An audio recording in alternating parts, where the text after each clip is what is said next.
Assalamualaikum warahmatullahi wabarakatuh. Sebelumnya, terima kasih Waalaikumsalam. kepada Ibu Lustina selaku dosen pembimbing kami. Pada kesempatan kali ini, kami kelompok satu dengan anggota saya sendiri, Aulia Rusek Orfiki, dan juga Zahir Muhammad Salim, akan memaparkan paper ataupun artikel yang telah kami buat dengan judul Analisis Regresi Data Panel mengidentifikasi faktor-faktor yang mempengaruhi kemiskinan di Pulau Jawa. Nah, yang pertama saya akan menjelaskan latar belakang dan juga tujuan kenapa kami mengusung topik tersebut sebagai judul dari artikel yang telah kami buat. Nah, jadi kondisi ataupun fenomena kemiskinan itu masih menjadi tantangan yang cukup besar di negara kita, Indonesia, khususnya di Pulau Jawa yang merupakan pulau dengan populasi terbesar sekaligus pusat kegiatan ekonomi di Indonesia. Berdasarkan dari data BPS atau Badan Pusat Statistik, sekitar 13 juta orang di Pulau Jawa hidup di bawah garis kemiskinan. Nah, kondisi ini menunjukkan bahwa pertumbuhan ekonomi yang stabil itu belum cukup untuk mengatasi ketimpangan dalam distribusi sumber daya dan juga kesempatan. Selain itu, penelitian sebelumnya juga mengungkapkan bahwa ketimpangan antar daerah juga berdampak pada daya beli masyarakat yang pada akhirnya menghambat pertumbuhan ekonomi regional. Nah, untuk mengatasi masalah kemiskinan memerlukan pemahaman mendalam tentang bagaimana faktor yang mempengaruhinya.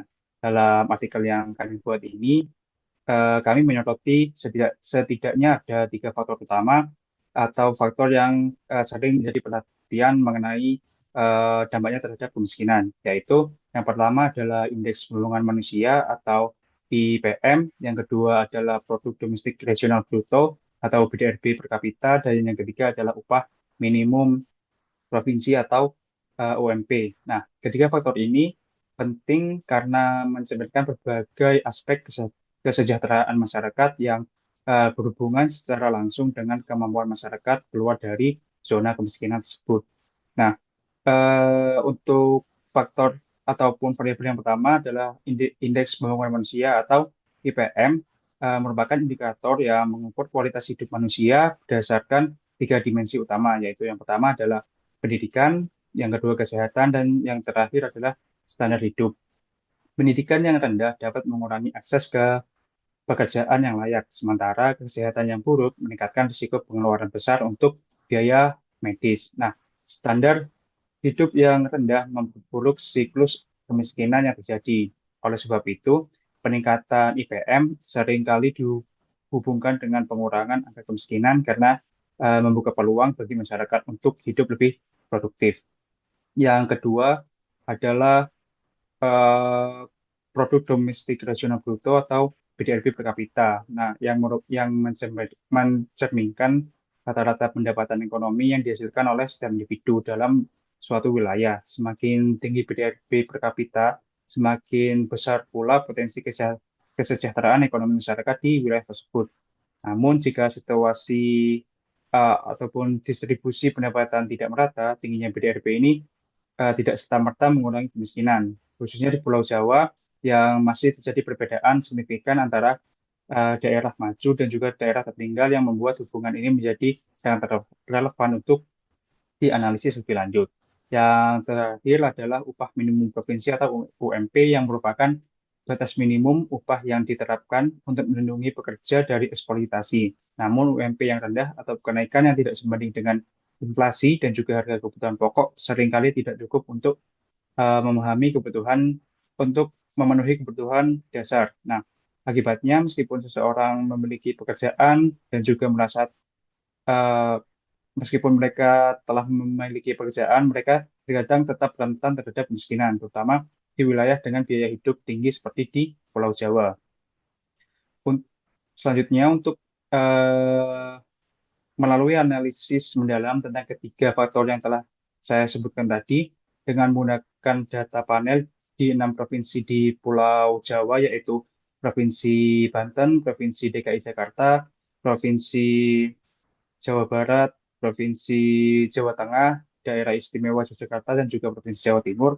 Artikel ini bertujuan untuk memahami bagaimana ketiganya saling mempengaruhi dan juga berkontribusi pada tingkat kemiskinan. Nah, dengan pendekatan ini, penelitian ini diharapkan dapat memberikan rekomendasi kebijakan yang lebih efektif dan juga terarah untuk mengatasi kemiskinan di wilayah tersebut, yaitu wilayah Pulau Jawa.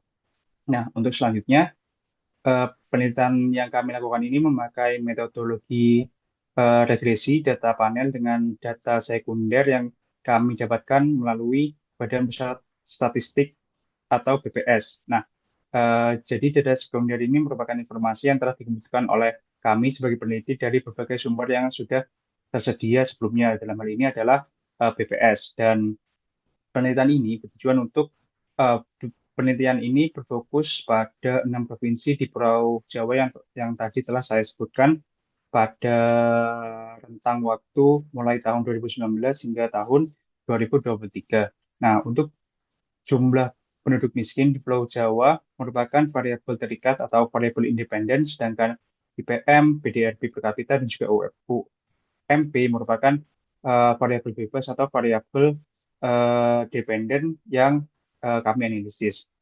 Nah, selanjutnya adalah hasil dari uji yang kami lakukan. Yang pertama ada uji CO yang yang telah kami lakukan. Diketahui bahwa probabilitas cross section F sebesar 3,58 yang itu artinya lebih besar dari alfa yaitu 0,05 dan hal itu menunjukkan bahwa model terbaik yang dilakukan adalah model common effect model eh, yang yang selanjutnya akan kami lakukan untuk melakukan uji coba pada data yang kami miliki. Nah, selanjutnya uji yang kami lakukan adalah uji F atau uji simultan. Nah, uji simultan ini penting untuk menentukan hubungan seluruh variabel X terhadap variabel Y. Nah, dari uji yang telah kami lakukan tersebut, didapat didapat bahwa probabilitas F lebih kecil dari alfa yang artinya em, variabel X atau variabel indeks pembangunan manusia, variabel PDRB per kapita, dan juga variabel UMP secara bersamaan memiliki pengaruh yang signifikan terhadap jumlah penduduk miskin di Pulau Jawa. Nah, untuk selanjutnya ada uji parsial yang akan dijelaskan oleh rekan saya, Cair, saya persilahkan. Untuk yang selanjutnya, yaitu uji parsial, jika merujuk pada hasil uji kami, variabel C, variabel konstanta, itu memiliki titik hitung yang lebih besar daripada t-tabel, sehingga konstanta itu berpengaruh secara signifikan terhadap jumlah penduduk miskin. Dan IPN juga memiliki t-hitung yang lebih besar daripada t-tabel yang berarti variabel IPM itu memiliki pengaruh secara signifikan terhadap jumlah penduduk miskin, sedangkan PDRB dan UMP ini memiliki T hitung yang lebih kecil daripada T tabel, sehingga kedua variabel tersebut tidak berpengaruh secara signifikan terhadap jumlah penduduk miskin di Pulau Jawa. Untuk uji selanjutnya yaitu uji R-square. Dalam uji kami yaitu adjustment R square-nya itu sebesar 0,99,0619.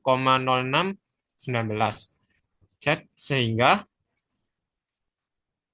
dapat disimpulkan bahwa kemampuan variabel indeks pembangunan manusia, produk domestik regional bruto, dan upah minimum provinsi dalam menjelaskan variabel jumlah penduduk miskin di Pulau Jawa sebesar 99,06%, sisanya dijelaskan oleh variabel di luar model.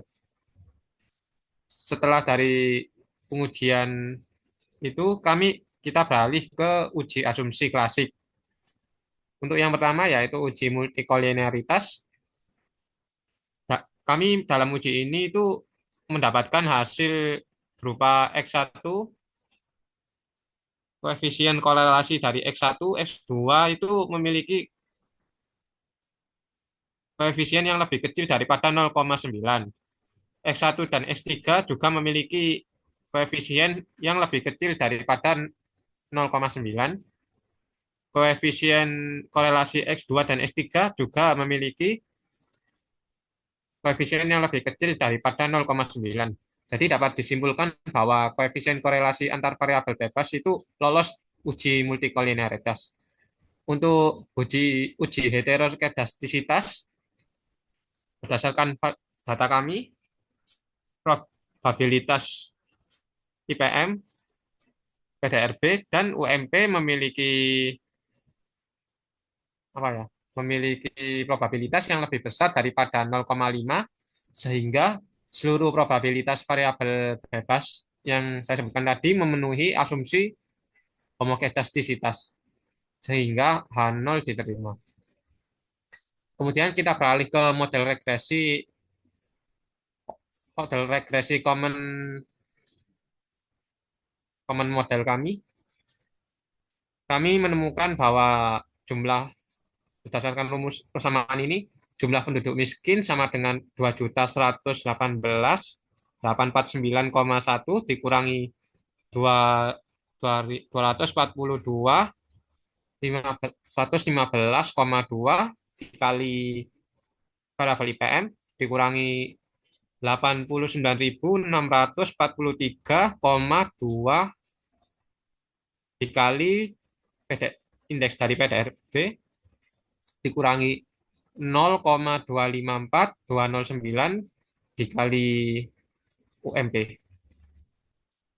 Berdasarkan kesimpulan ya dari model yang saya sebutkan tadi dengan menggunakan common model effect, yang pertama yaitu konstantanya. Konstanta itu meningkatkan jumlah penduduk miskin berdasarkan model yang saya sebutkan sebesar 2.118.489 jiwa. Untuk IPM, jika peningkatannya 1% maka akan menurunkan jumlah penduduk miskin sebesar 242.115 jiwa.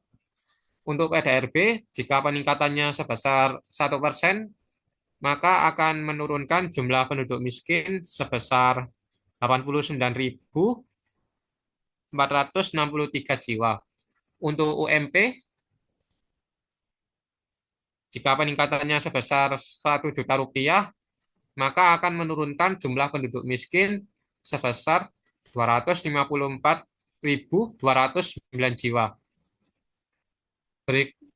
Berikut presentasi dari poster penelitian kami. Bila ada lebih kurangnya, kami mohon maaf. Assalamualaikum warahmatullahi wabarakatuh.